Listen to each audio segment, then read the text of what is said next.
Hey, welcome to my another video. This is your host Shivansh, and today we are going to discuss basic things about fish keeping and aquarium maintenance. ये video specifically planted tanks के लिए नहीं होने वाली है. This is like very general guide to maintain your tank. I saw tons of comments in other videos, in fact not on my videos, but I'm not like getting subscribers or views right now, but I think I will eventually get it because you can tell me like if I'm making good content or not. So उसमें मैंने देखा था कि बहुत सारे लोगों को basic guide चाहिए होती है कि how do actually they maintain their tank. तो I am just doing this video for those guys कि जिनको बेसिक गाइडेंस चाहिए कि how to maintain a aquarium, not especially high tech planted or low tech planted or even planted tank. This is just general idea, general basically general guide to maintain a freshwater aquarium. तो freshwater aquarium के लिए basically obviously the first step would be कि lower your water level, or you can remove all the equipments related to electricals, right. मतलब आपका सबसे पहला important part हो गया हीटर. अगर आप हीटर लगा रखा है तो please plug turn off the heater and also remove the plug. उसके बाद आपका सेकंड चीज हो गई कि फिल्ट्रेशन हो गया. ठीक है, फिल्ट्रेशन हो गया, CO2 हो गया. अगर प्लांटेड टैंक है तो CO2 हो गया. तो I would recommend to turn off all the electrical equipments which are in the tank. Because क्या होता है कि हीटर अगर कई बार हमने बंद नहीं करा, धोखे से पानी लेवल कम हो गया और वो जब एयर के कॉन्टेक्ट में आता है इट विल ब्लास्ट और वो क्रैक हो जाएगा. It will blast and crack. और उसके बाद क्या होगा कि अगर वो कनेक्टेड है ऑलरेडी, ऑब्वियसली वो मतलब उस केस में कनेक्टेड ही, क्योंकि तभी हीट इतना ज्यादा हीट होगा. तो वो क्या करेगा कि आपको करंट लगेगा टैंक में सीधे सीधे, बिकॉज वो सीधे क्रैक होने के बाद it will expose it's wire. और वो वायर्स क्या होंगे बेसिकली सीधे 240 वोल्ट के आपकी सप्लाई से कनेक्टेड होंगे और वो आपको शॉक देगा बेसिकली. तो सबसे पहली और इम्पोर्टेंट स्टेप हो गई इस हिसाब से तो कि हमें सारे electrical equipments including skimmers, filters, heaters, CO2 connection if there is any, क्योंकि वाटर चेंज करते वक्त CO2 चलाने का कोई रिकमेंडेशन बनता नहीं है. ठीक है, अगर आपकी सबमर्ज्ड लाइट है तो वो भी आप रिमूव कर दीजिए. सबमर्ज्ड लाइट्स मत ऑन रखिए, क्योंकि धोखे से अगर वो टूट जाती है तो they will also lead to electrical shock. ठीक है, ये चीजें हो गई. तो सबसे पहले इंपॉर्टेंट स्टेप हो गई कि turn off all the electrical equipments including filters, heaters, submerged lights and CO2 and skimmers as well. मतलब जो भी आपके हो गए. ठीक है, सेकंड स्टेप वुड बी कि लोअर योर वाटर लेवल. ठीक है, अगर आपको मेंटेनेंस करनी है तो ऑब्वियसली आप क्या करोगे, हाथ डालोगे टैंक में या कोई भी टूल डालोगे. ठीक है, और वो टूल से क्या होगा, वाटर रिप्लेस होगा. अगर आपका वाटर जो है टॉप लेवल तक भरा हुआ है तो आपको वो ओवरफ्लो कर जाएगा, तो आपको वो भी रिमूव करना है. ठीक है, और the third step I would suggest कि जस्ट बेसिकली कि आपके पास जो पानी है जो आप रिप्लेसमेंट करने वाले हो, वो एटलीस्ट आपको 30% वाटर चेंज वीकली करना ही करना है. 30% वाटर चेंज अगर आप कोई किसी भी टाइप के एक्वेरियम में नहीं कर रहे हो, देन यू आर जस्ट कि you are not keeping the fishes in very healthy conditions in fact.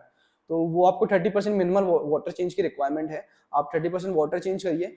30% water change के साथ साथ आपको वो वाटर के पैरामीटर्स का भी कंसिडरेशन रखना पड़ेगा. बेसिकली कि आपको ध्यान में रखना पड़ेगा कि वो वाटर के पैरामीटर्स जो है सेम हो. Water parameters in terms of TDS and temperature. तो ये दो वाटर के मेन पैरामीटर्स होते हैं जो फिश को डायरेक्टली बहुत ज्यादा इम्पैक्ट करते हैं. pH is very complex thing and you should not be playing with pH if you are very beginner. Even if you are like intermediate or advanced fish keeper, you should not be playing with pH a lot. This is like for master breeders and everyone.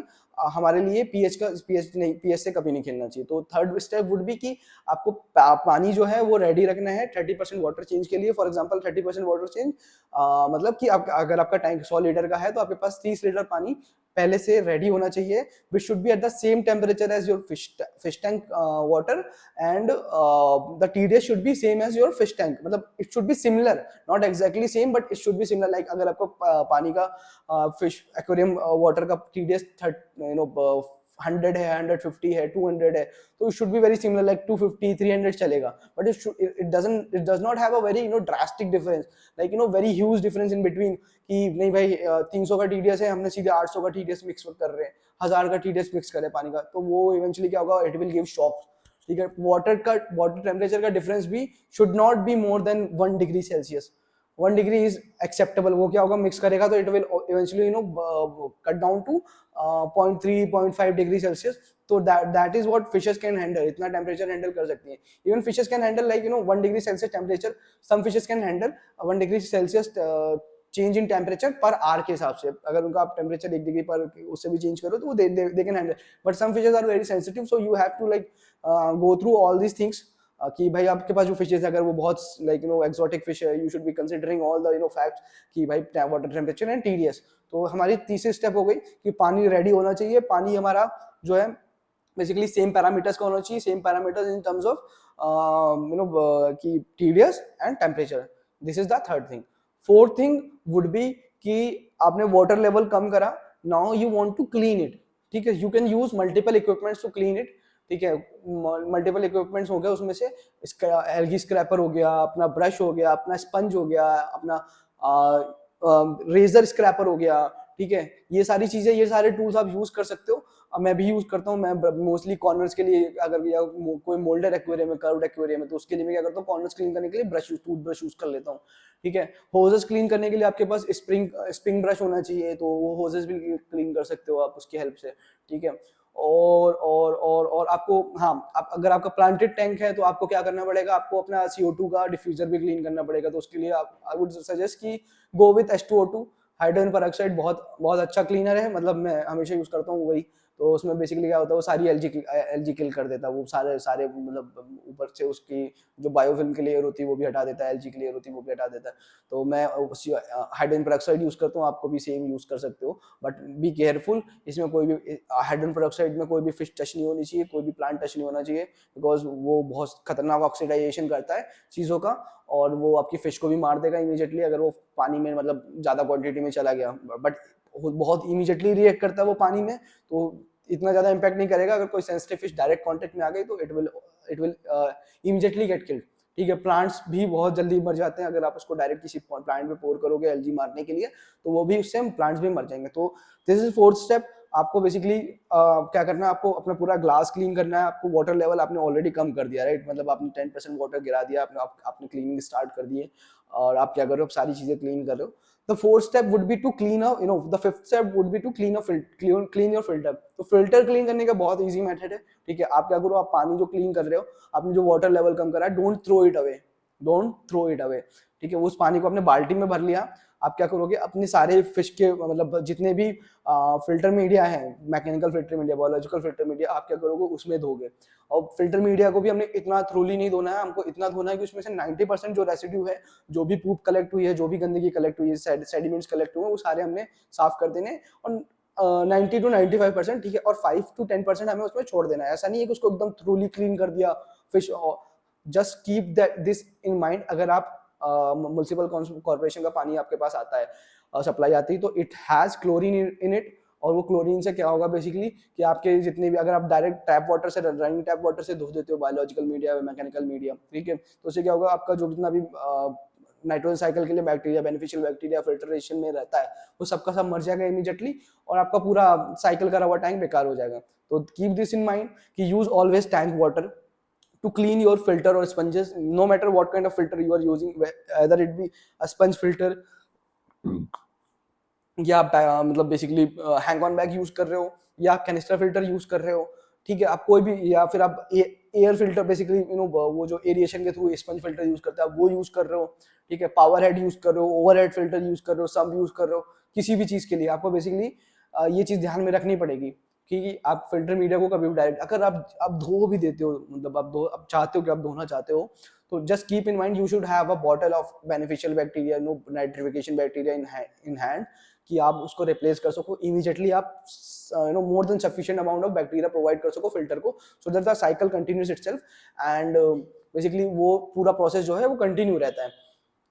ठीक है, तो this is my I think would be fifth step. और the next step would be कि basically आप जो है पानी को टॉप ऑफ कर रहे हो। आप पानी को कैसे भर रहे हो, तो अगर आपका पानी सेम टेम्परेचर पे, you can immediately put everything in bag, और उसको आप स्टार्ट और रनिंग कर सकते हो। अदर देन दैट अगर आपका नहीं है, टेम्परेचर सेम नहीं है, तो व्हाट आई वुड सजेस्ट कि what I actually do, I just fill the tank very slowly. तो क्या होता है, gradually it adapts to the temperature of the, अगर आप पानी का बहुत स्लो ड्रिपिंग कर रहे हो पानी में की, तो वो बहुत स्लोली भरने की वजह से क्या होगा कि धीरे धीरे वो टेम्परेचर आपके रूम टेम्परेचर से उस पानी का एडजस्ट हो जाएगा और वो आपको फिश पे इम्पैक्ट नहीं आएगा। लेकिन अगर आप इमीडिएटली चेंज करो, with in 15 minutes of time आपने 30% वाटर लो करा, आपने फिल्टर क्लीन करा, आपने मतलब सब कुछ कर लिया, आधे घंटे में भी कर लिया, बट आप क्या करोगे, 30% पानी कम कर रखा, आपने सारा साइफन करा। साइफन करने के लिए एक स्टेप और है, I would add that as well. Siphon करने के लिए आप क्या कर सकते हो, अगर आपका नॉर्मल टैंक है, ग्रेवल वाला टैंक है, ठीक है, नीचे आपने ग्रेवल बिछा रखा, सैंड बिछा रखी है, तो आप क्या करोगे, अच्छा साइफन लो जिसका जिसका बेसिकली जो साइफन हेड है वो लंबा होना चाहिए, मतलब एटलीस्ट दिस लॉन्ग, अगर आपके पास बड़ा टैंक है तो, ठीक है, एटलीस्ट दिस लॉन्ग। और उस टैंक को क्या करो बेसिकली कि उस साइफन को क्या करो, सारा ग्रेवल जो है एक तरफ आपने साइफन को रखा, वो ग्रेवल उठेगा, वो अपने साथ गंदगी भी उड़ाएगा और वो सारी गंदगी आपकी साइफन से सकआउट होकर बाहर चली जाएगी। और दूसरा ऑप्शन ये है, अगर आपके पास प्लांटेड टैंक है तो क्या होगा, आपके पास कारपेट होगा या फिर बहुत सारे टाइप के वो होंगे, तो आप छोटा पाइप लो, मतलब बहुत बड़ी चीज नहीं, बहुत पतला सा 5 mm का पाइप लो, और उस पाइप से बेसिकली आपने फ्लो बनाया, आप फ्लो बना सकते हो, वो है तो उस पाइप को पानी से फिल करके और उसको उल्टा करके कर लो, या फिर दूसरा है कि उसको एक तरफ से एक एंड पानी में करो, दूसरे एंड से पानी उसमें से सक करोगे तो पानी उसमें से फ्लो होने लगेगा। This is like very basic physics, we all have done till since our childhood.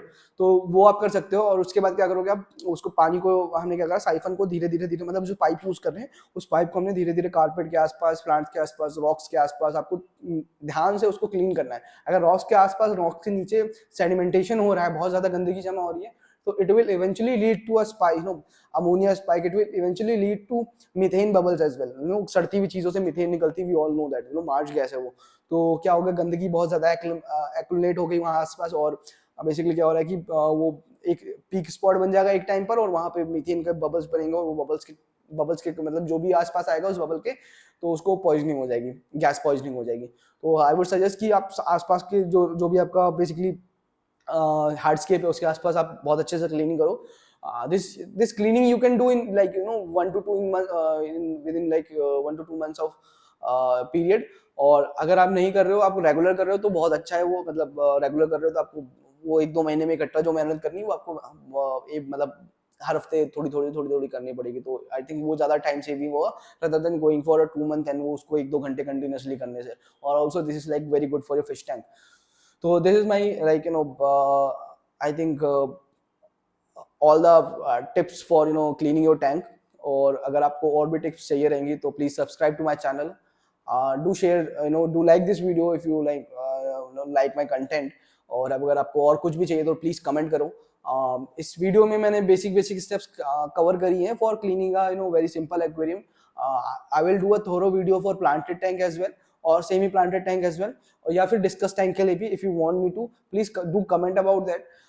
Also I would like you all to subscribe to my channel. This will help me basically grow my channel.